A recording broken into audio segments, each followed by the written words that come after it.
Okay, hello everybody. We have Mohammed Al-Fatih from Egypt chapter. He will start presenting the build your offensive shield.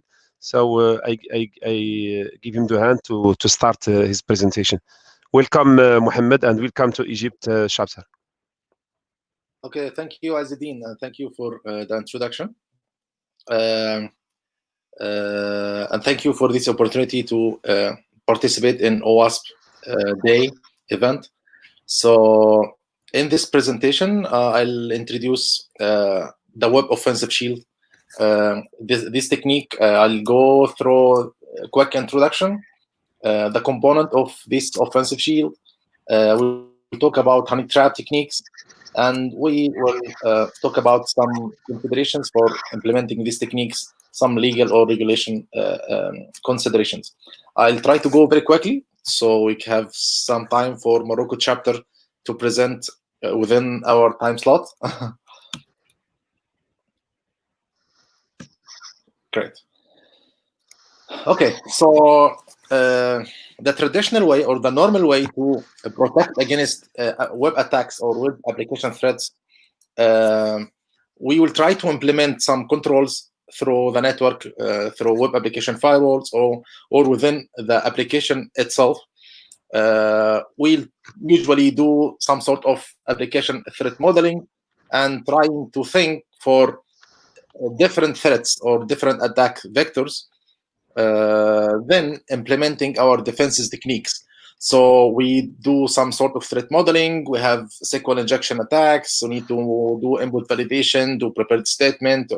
We have some controls in the frameworks. We have SQL injection, cross-site scripting attacks, CSRF. We may think for some logic attacks. So we do our application threat modeling based on the attack vector. And to defense against the attack vector, we build our defensing techniques. This is the normal way. So you deal with any known attacks, known threats, and try to prevent those threats.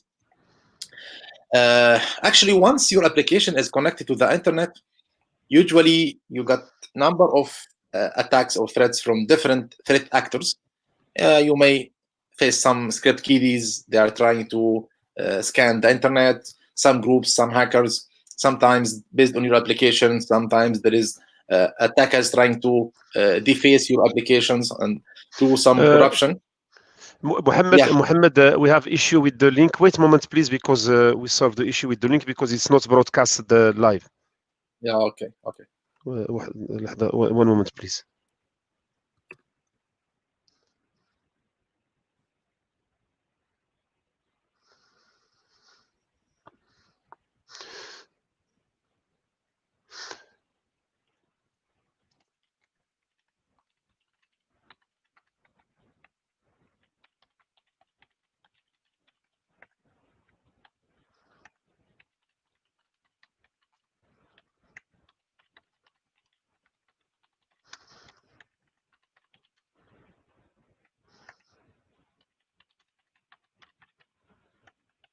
Because the new link is not published in the one moment, please. Yeah, it shows that the streaming is ended 7 minutes ago. No, this one is ended. This one is ended. So maybe I need to. I will 1 moment. لحظة من فضلك. So YouTube link as well as the current one. OWASP chapters all day. Our number 7, Egypt, is ended. 1 moment. So I create new link and I need to publish it. So 1 moment. Okay, take your time. We need someone because I don't have the admin, right?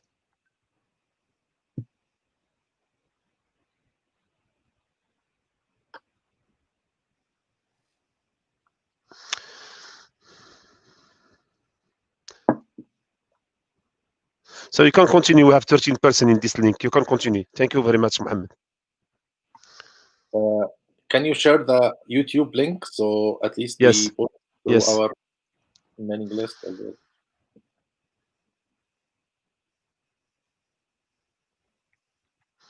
well? Continue, please. Continue. Okay, so one question, where I can get any comments or any questions from the audience? You will see the comment here in StreamYard directly. Okay, so can you check if any of the It's audience okay, it's working. You can continue. I will send you comment. Continue, please. Sorry. Okay. Yeah. Yes, let's continue. So we're talking about the threat types or attack actors that those trying to penetrate your applications. So normally you face different threat actors. However, part of those attackers are APTs or advanced persistent threats or advanced attackers or sometimes called targeted attacks. Those usually well skilled, have very technical skills. Sometimes they are financially motivated, well organized. They have enough time to do the attacks, and usually they don't use normal traditional attacks. They do advanced attacks, use some sort of 0 days, sometimes do some social engineering to collect some information from your inside the organization. So the traditional way to protect your application will not be the same way.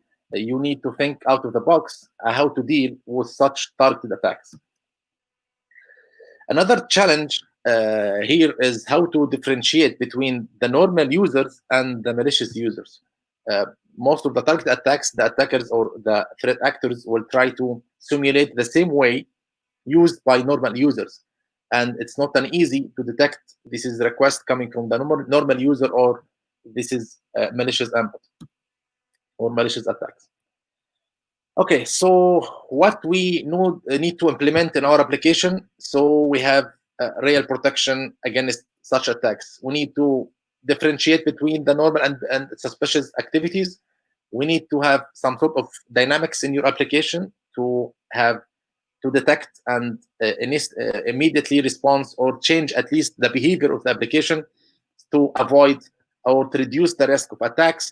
So you need to have some sort of real detection and response within the application itself, in addition to differentiation between the normal user and the malicious user.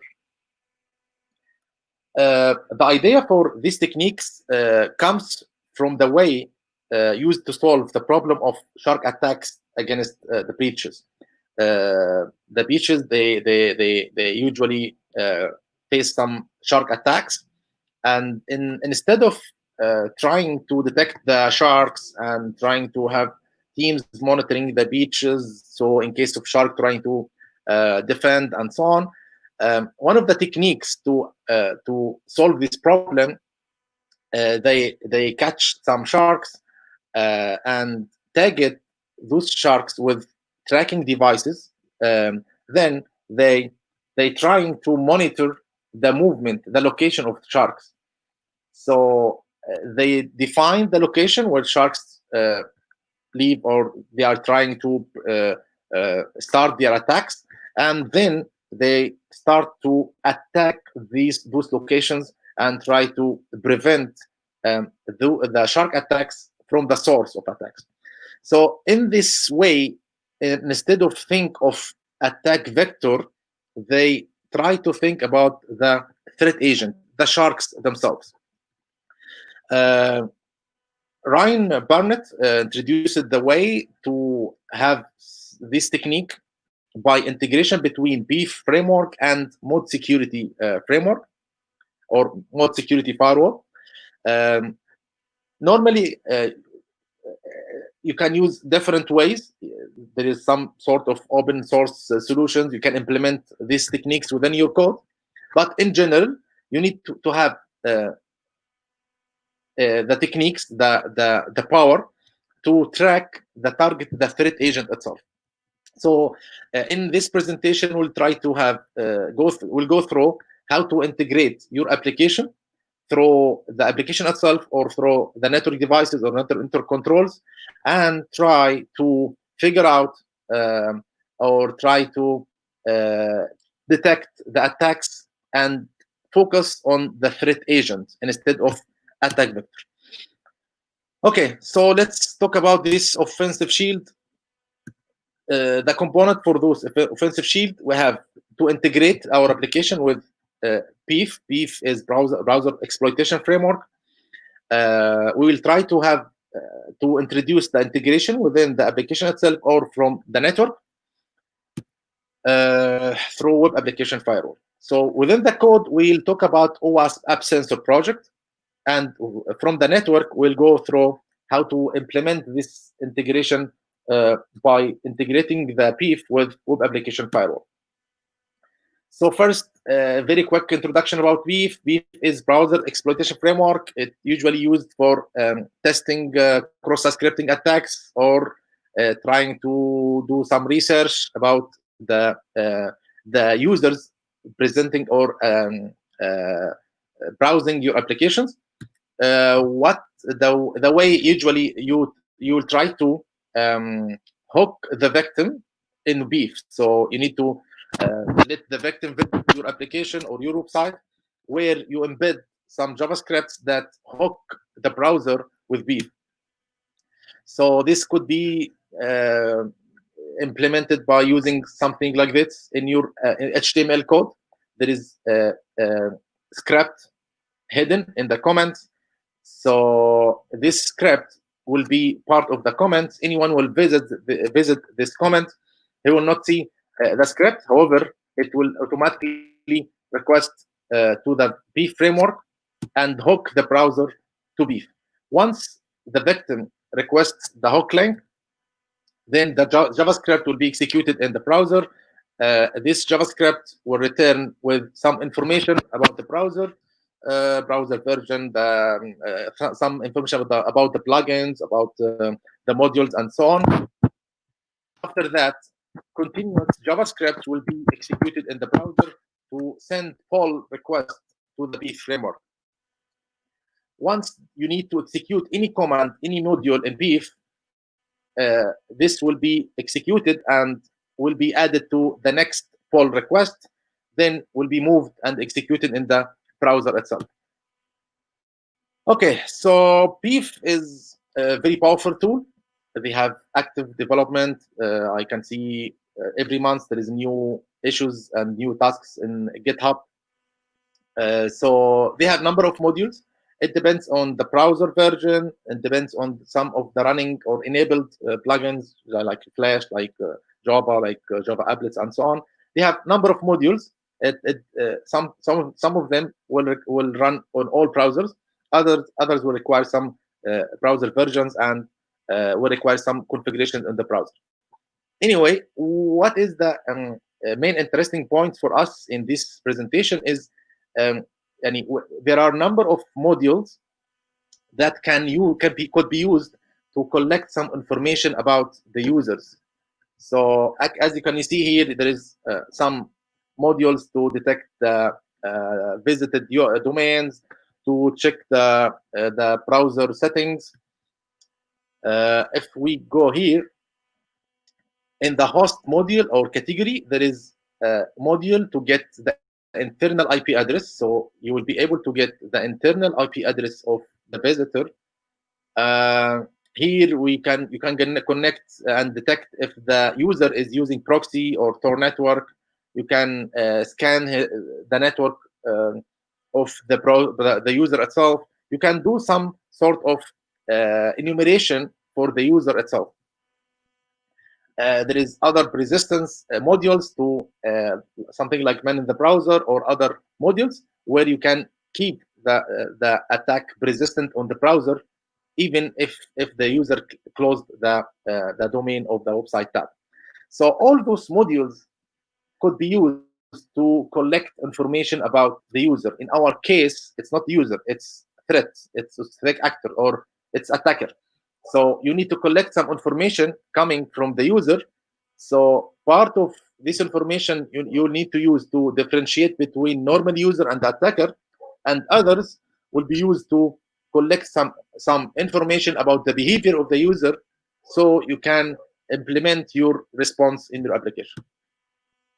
There is other modules to collect geolocations. I think you can go to the PIF website. They have documentations, and the latest release includes more modules where you can try to deploy and test. Okay, so another challenge is to differentiate between normal user and malicious attackers. This is very challenging, actually. So that's why there is another technique to detect the malicious users called honey trap. Honey trap is the way that you inject some information in your application, and this information will be interesting for the attackers. Okay, let's take an example. This is an example of hidden field. The field name is user role, and the value is 1. Usually, this hidden field will not be visible for the user, but for any attacker, usually the attacker will try to show HTML code, and if there is any hidden field called user role, most probably the attacker will try to change the value from 1 to 0, from 1 to 2, 3, will try to other values. So in case you detect there is a change in this value, most probably this is not a normal user. There is someone trying to check the HTML and try to manipulate some of the parameters in the request. Another way to add a cookie parameter like privilege and name it user. In this case, the attacker will try user, admin will try another values. Sometimes you can add HTML comment.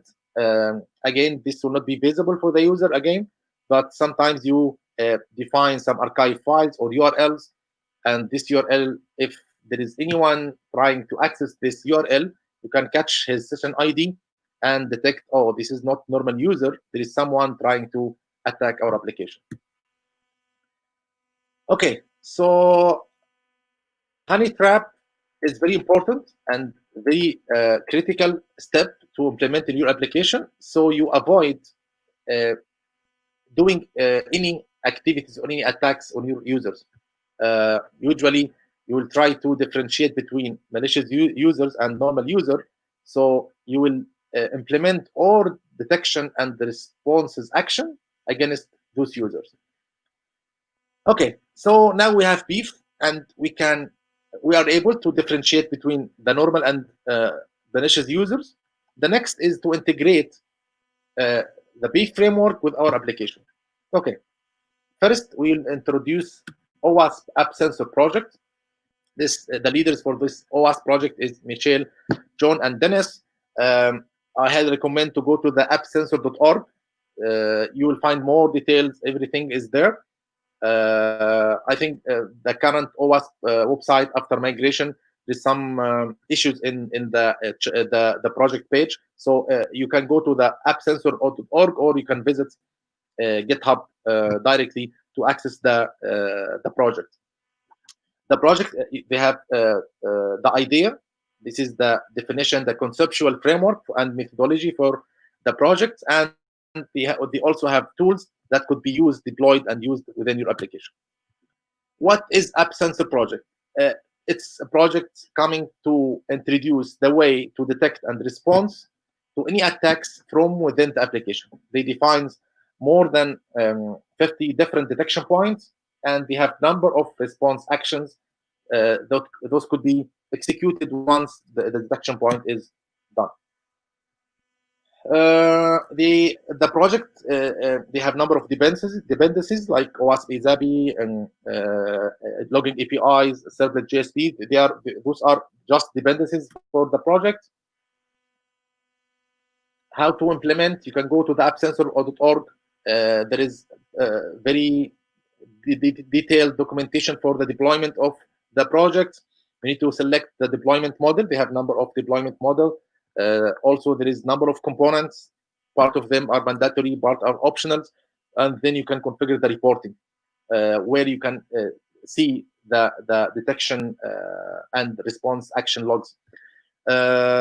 Usually, you download the libraries and add it in your application and configure ISABI settings. This is just sample for one of the detection points for cross-site scripting attacks. Once you implement this detection point, you can define the response action. Okay, here is the response action. The App Sensor project introduced 4 categories of response actions. Part of them are silent, like just logging, like doing no response, and so on. There is other category for passive responses and active responses in addition to intrusive responses. The most interesting for us is that use the proxy for silent. There is option for user notification, also for timing change. Timing change something like if there is any brute force attack in your application, you just add some delay for the next response to the next failure login. So in this case, we will reduce the probability for brute forcing attacks. There is another passive attack. The application will not be stopping or blocking the user and avoid business impact, but will try to have some passive response to reduce the risk. Another category is the active category, where you can terminate the process, you can log out the user, and you can change the functionality for the application.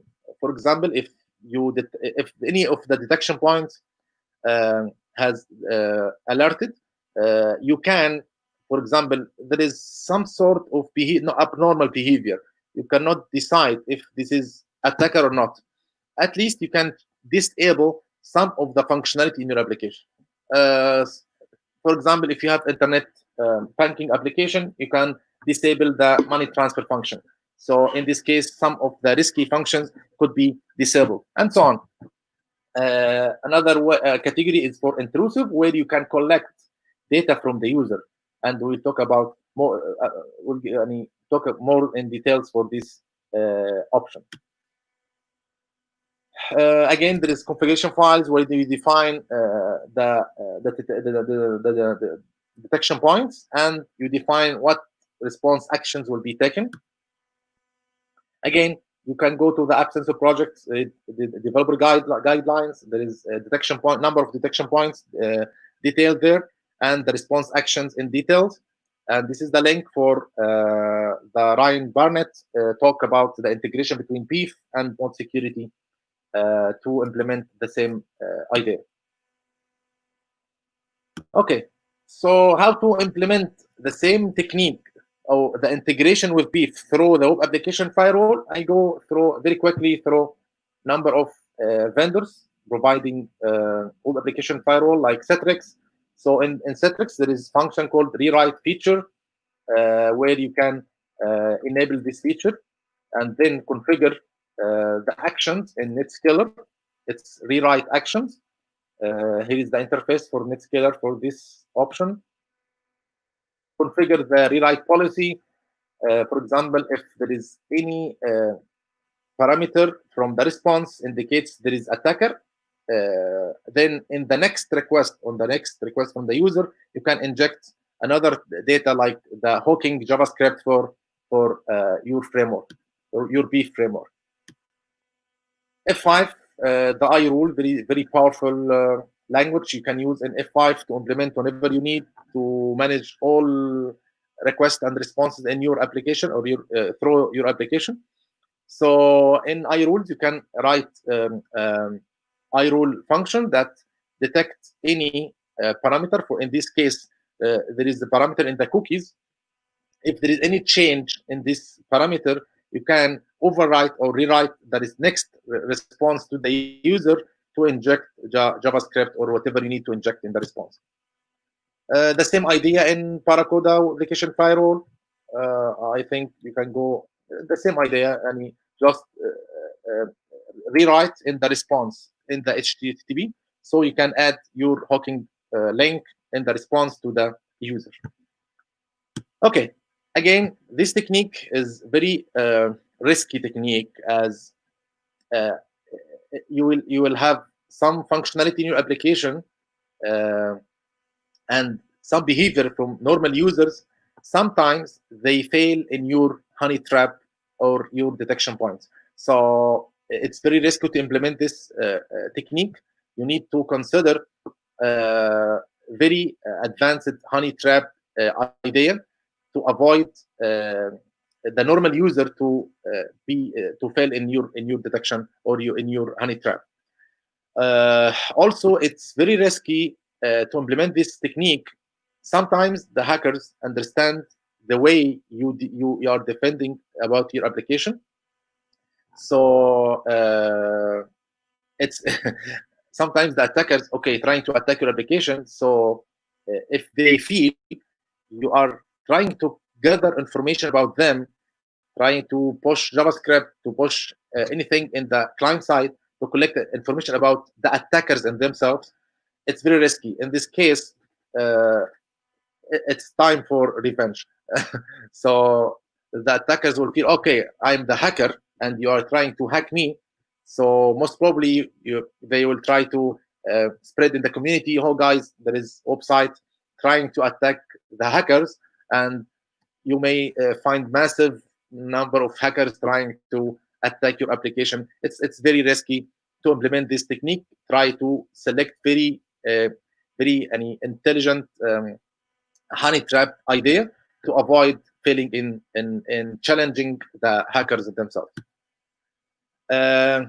Another issue for implementing this technique is some legal or regulation requirements.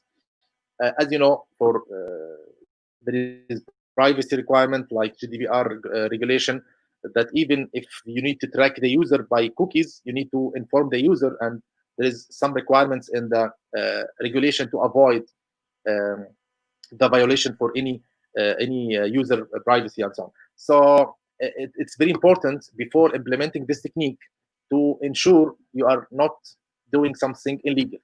Hacking the hackers is not legal issue, so you need to just collect the information you need to detect there is an attack, and you can change the behavior in your application in dynamic way to just avoid this attack.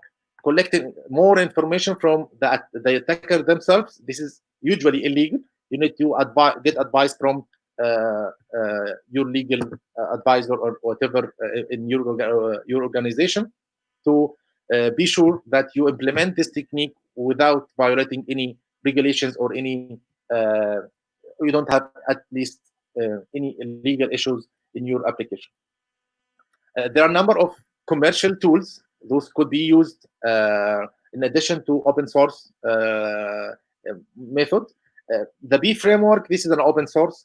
The App Sensor project is open source. You can download both, deploy them, and you can just select very special modules in PIF. You can automate PIF to push those modules, and you just gather some information.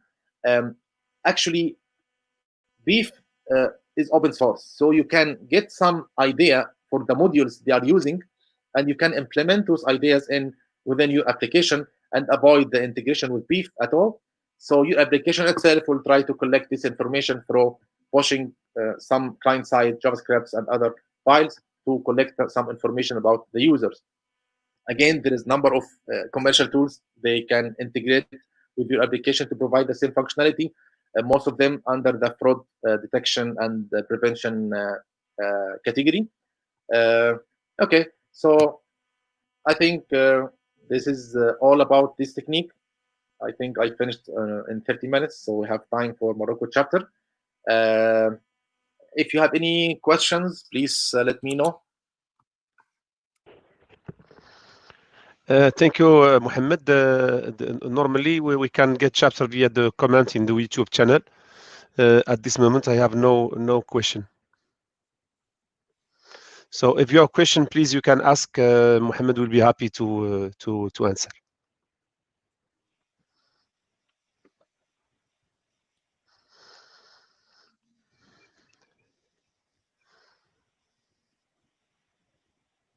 Okay, we have a question from Sandra. Could your use of honey trap be interpreted as provocation toward hacking, which would impede criminal procedure against hackers? I think question will appear in the comment in the StreamYard. It is in the YouTube channel, the question. I am ready. Okay, now it's here. You can read it. There is some delay between the broadcast and the StreamYard. So if you can answer this question, please. Thank you, Sandra, for this question.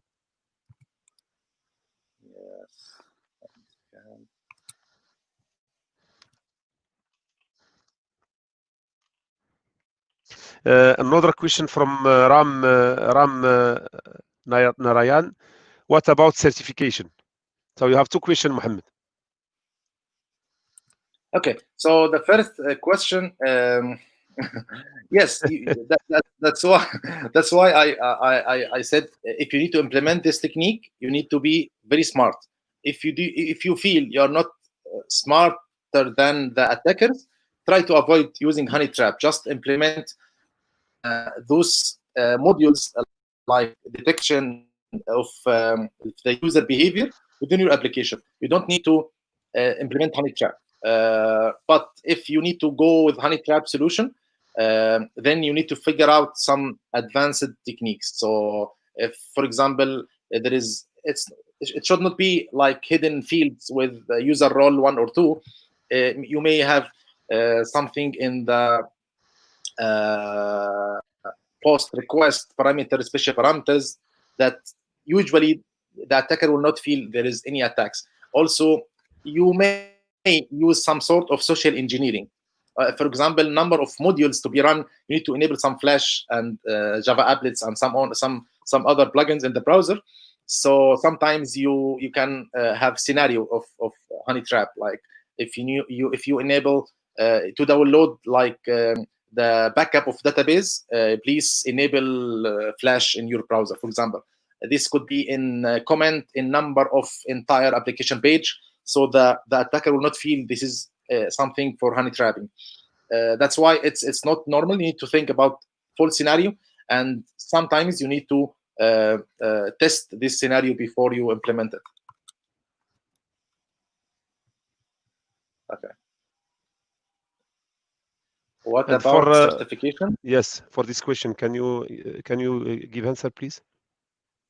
I don't know what type of certification he is asking about.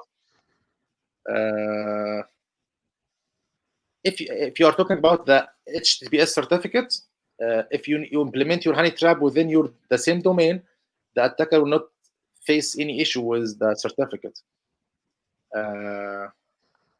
If you need certification to implement this technique, I don't think there is any way to get certificates. Again, there is commercial tools already. They have the same techniques implemented in those tools. Actually, number of commercial tools. So I believe they have considered even the legal and other considerations. So they implement those techniques to avoid that. Okay. Mm-hmm. Any other questions? No questions. Okay. Again, I highly recommend for even anyone to thinking to implement this technique. Wait for the honey trap now. Just implement some of Beef modules within your application. Just go to Beef, deploy Beef, and understand the way Beef is running. There is number of modules.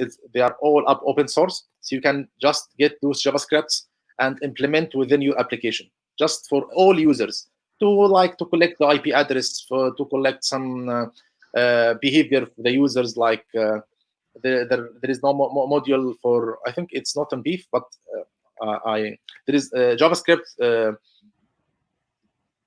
file that could be used to check the behavior of the user within the application. For example, it can JavaScript in the browser to detect the mouse clicks. So in case it's automated tool, there is no mouse clicks, and they will detect this is not normal human behavior. This is an automated tool. So there is number of plugins. Again, just go to the Beef, download some of those JavaScripts, implement within your application, just to test the technique before going to implement something like honey traps. Okay.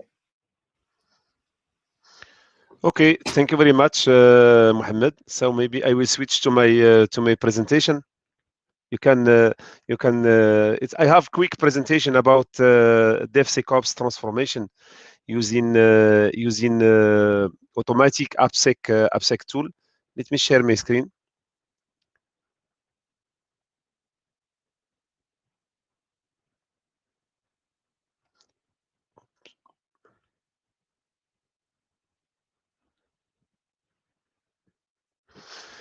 Okay, I am Asdin Ramrami from Morocco chapter.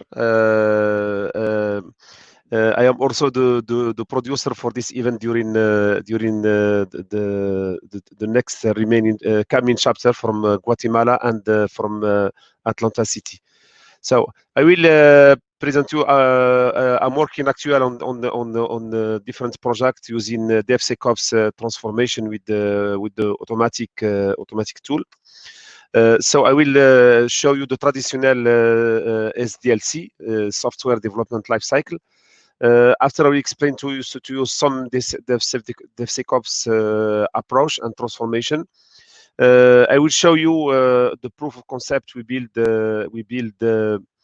Hi, Mohammed. Mohammed, are you there?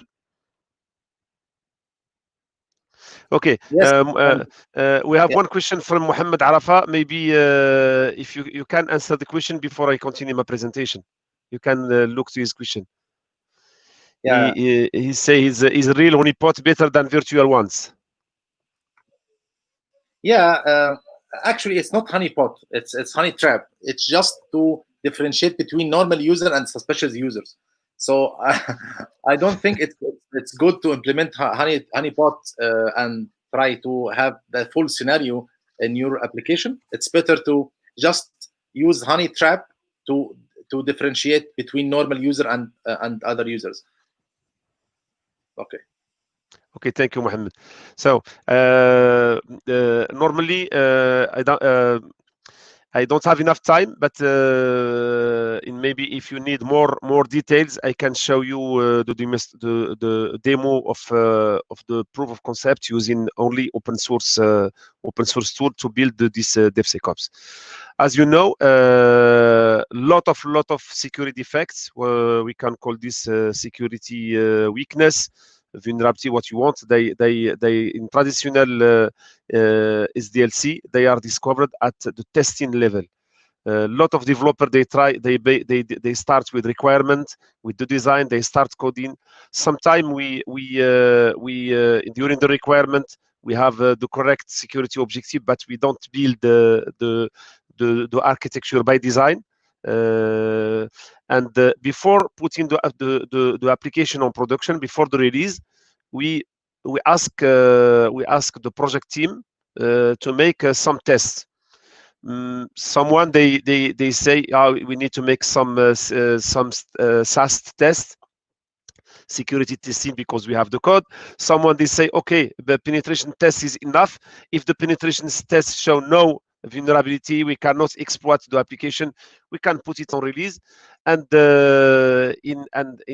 and when we finish the test, because due to the need to put in the market in very quickly, they say even if you find a lot of issue in the application in terms of vulnerabilities, business team can say, okay, we need this application on production. Don't care about vulnerability, don't care about issues.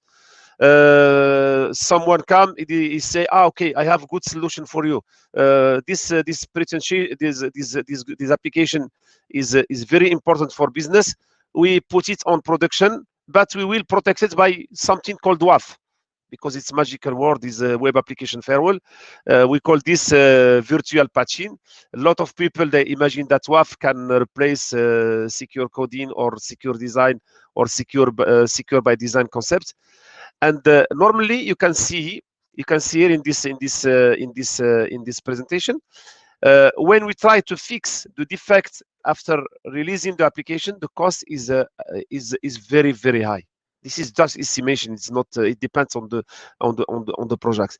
But if we try to fix the defect during the design and during the code, the cost may be very interesting. The reason why traditional is DLC. The cost of the defect is very high, and the remediation, if we need to remediate, we need to restart from the beginning. So it's sometimes the cost is very high. All question from Rajiv. Hi Rajiv. All sessions are recorded in our OWASP YouTube channel, and they will be available outside the time zone, so no problem. So you can return to our OWASP YouTube channel and replay the recording for him during the night. Here in France, we have. I am now blocked in France, so there is the night. We have a lot of session during this night because it's we finish tomorrow. It means Sunday 1 p.m. So don't worry about that. So you can see in the traditional SDLC security model, the costs are what I don't understand your question. OWASP related course. What do you mean by OWASP related course? It's from Govartan Mani. If you can explain, please, your question, so it will be better. So go to the next slide. If we now train people and we try to implement what we call the secure by design SDLC. The S in the SDLC is software development lifecycle. So if we start from the beginning, from the requirement, by defining the good security objective, confidentiality, integrity, availability. If we produce a secure architecture design using for example, the secure architecture design is we can use, for example, SAPSA framework, for example, to produce good secure architecture design. If our developer are correctly trained, and the developer can write the secure code at any language. We train them. And if the developer can make what we call a lot of developer, they have unit testing, they have functional testing, non-regression testing. If the developer add in their testing at developer level what we call security unit testing, we will when we arrive at the testing phase. Even if we make dynamic application security testing, pen test, etc., or interactive like IaaS, we will release what we call secure application against some framework. For you know that secure application, if your web application is implement the OWASP top 10 for example web application, if the developer writes by respecting the OWASP top 10 risk rule and implementing the correct secure coding rules, the application will be secure. It will be never 100% secure, but it will be secure. In this case, the cost of remediation and the relative cost of remediation will be very low.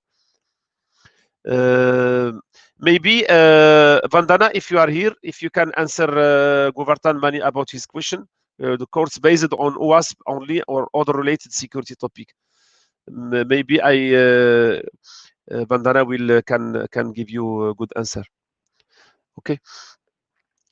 If you have any question about my presentation, ask me about this presentation. For the OWASP, I will finish 10 minutes before we can discuss your question, please. Okay. Thank you very much. It's much better to just finish the presentation. I think you have 10 minutes. Yes. And then you can have some. Yes, exactly. I agree. So I put this concept of wall from Mohammed Imran, who developed the practical DevSecOps. He creates what we call the wall of uncertainty and the wall for confusion, because DevSecOps is what is putting security between development team and operation team, or putting security at our level of development phase and all level of operation phase. Because when we release the application, we need to continue to monitor the security, to continue to check that application is secure, is not we don't have new vulnerability. We have a good application in terms of security. So the objective of the DevSecOps is to remove this wall, or maybe to bypass them in good way. Because if you need if the wall is high, it's sometimes very difficult to jump. So maybe we can remove it. We can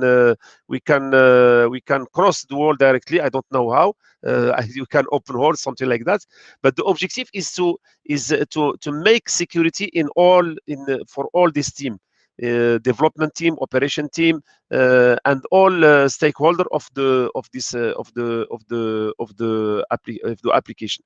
So it's very interesting concept. So actually, in a lot of projects they work in using agile methodology, and agile is using sprint for 1 week, 2 weeks. In general, they are 2 weeks.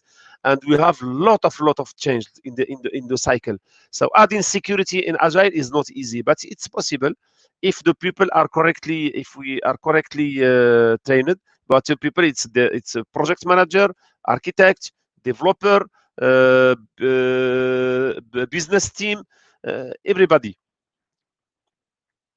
Yes, practical DevSecOps is very good. Yes, it's so it's in this type we need security team must know how to sell security to all people, because we cannot come and say we are security. You must. It's not good. Maybe we can say you may, you should. You need to sell your concept. It's like vendor, and you need to come to sell your concept to the operation, to the developer, etc. And you cannot ask developer to develop secure code in code without training. It's not possible. You need to train them before asking them to produce some secure code in code. So it's very important. So it's and it is also good to implement security at all level of the SDLC and particularly in agile development. DevSecOps in general, we choose to put the sec between dev and ops, but it's not totally true. Sec, we can say DevSecOps, we can say DevOps sec, we can say sec DevOps, we can mix what we want. All combination possible. This means that that security is in when we come to the DevOps team, because DevOps team they are development team and operation team. Between them we have DevOps team. It is set of practice to commit change in automatic manner, to put in production in good tool chain, etc., in quick code chain, and that we put correctly the code. We check the code, we check the quality, we check the consistency, the coding convention, etc. But if we add the security, we need to be smart. We need to know how to add the security in good way. Is the reason why in my actual work at OWASP and my actual company, we try to create what we call mindset and the combination of culture, process, and technology. We need to explain to people that DevSecOps is not just security. It's not just the DevOps. It's a mindset of culture, of process, of technology. So you can see here with in terms of culture, we can implement DevSecOps in Agile. We can use different methodology. DevOps in general, they are automated, so security must be automated. It is mandatory. We cannot say we have automated DevOps with just security in manual manner. It's not good. We need to monitor, we need to measure quality, we need to have feedback, improvement, etc. We call this measurement or monitoring. We need to share, to coach, to discuss, and to enhance, to change our behavior if the behavior is not good. And security must be automated. This means that the window developer write the code in his tool. Can be, for example, any IDE. So it can be, for example, NetBeans, can be Eclipse, what you want. It is good that the developer, if the developer is trained on secure coding, we need to help the developer to code in smart manner. Okay. So I will go quickly because I don't have enough time. I need to manage the time here. So we need to define people, process, and technology in this transformation. And this definition is one definition. We have a lot of definitions, so we need to add all this three dimension in terms of this ops. And I will show you this slide, and the next slide, and we'll stop here because I don't have enough time. So it's good. Actually, we are here normally in what we have, what we call, because DevOps 1.0, we have DevOps 2.0. We added Sec into DevOps. We obtain what we call DevSecOps 1.0. We have security stories. We have security coding, SAST tools, DAST tool. We develop automatic secure development pipelines. We have common monitoring, some monitoring using different tools, etc. We have some security measurement. Normally, the next phase is to use what we call DevSecOps 2.0 with this all these concepts, as in, for example, IAST, some monitoring, and to fix vulnerability automatically. We need to manage what we call security behavior monitoring, and the next future, the coming future is called DevSecOps 3.0. Is more interesting, using, for example, what we call runtime application security protection using tent testing, and we will add maybe cognitive security using true AI techniques, not machine learning, not deep learning, what we call true AI, true artificial intelligence. Think by itself. We don't need to push data for learning. They learn by itself. So this concept doesn't exist at a lot of company. So I will go to another slide, please, because here. For the toolchain, DevSecOps toolchain, we can develop full DevSecOps toolchain using only open source tool. You can see some OWASP tool like Defect Dojo, like for example OWASP for Dust, for example. For also we can use some SaaS tool like Sonar, and any SaaS tool we can use Nexus, Maven. And we can build this pipeline.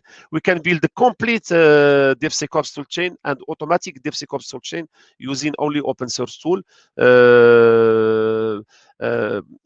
I created the complete POC with our people in our team. We build the complete proof of concept. We are working to create full dashboard, and because we need to have a really automated DevSecOps toolchain. I will stop here because I have 5 minutes. We need to start for the next chapter. If you have some question, please, you are welcome.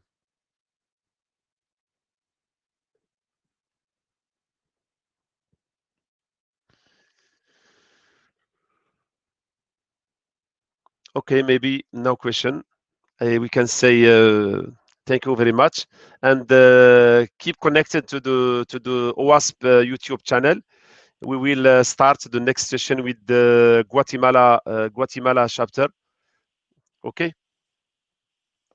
Look if the. Okay. Hi, Mohammed. We can stop here. If you don't, if you need to add some things. It's nice presentation. I think for DevOps, I think OWASP is they have a number of open source projects they can use even in different stages in the DevSecOps.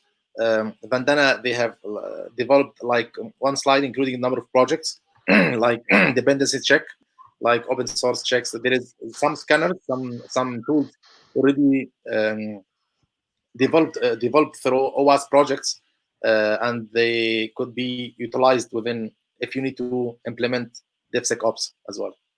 Okay, I have one question. Not tried on commercial product. Yes, we tried commercial product, but because we have on OWASP, it's open source, we don't have right to speak about commercial product. But you can contact me privately. We can go in deep in this part. I have one question. What about OWASP training?